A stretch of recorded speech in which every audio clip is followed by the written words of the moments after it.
In democratic countries, any efforts to restrict the freedom of the press are rightly condemned. However, this freedom can easily be abused. Stories about people often attract far more public attention than political events.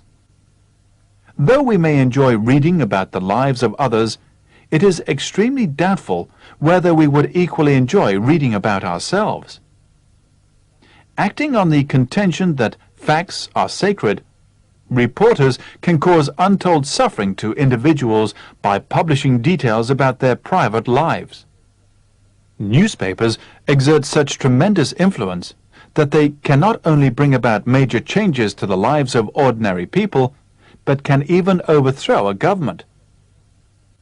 The story of a poor family that acquired fame and fortune overnight dramatically illustrates the power of the press. The family lived in Aberdeen, a small town of 23,000 inhabitants in South Dakota. As the parents had 5 children, life was a perpetual struggle against poverty.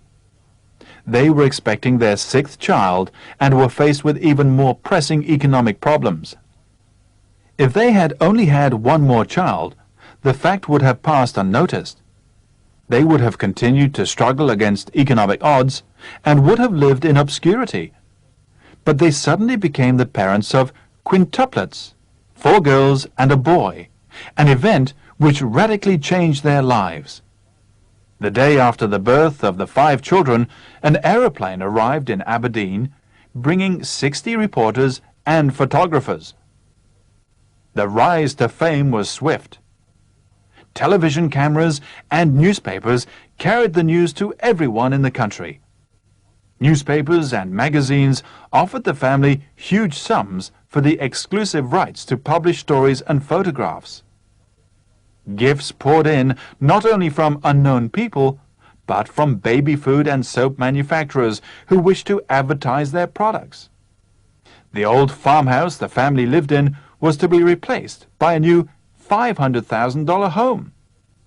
Reporters kept pressing for interviews, so lawyers had to be employed to act as spokesmen for the family at press conferences. While the 5 babies were still quietly sleeping in oxygen tents in a hospital nursery, their parents were paying the price for fame. It would never again be possible for them to lead normal lives. They had become the victims of commercialization, for their names had acquired a market value.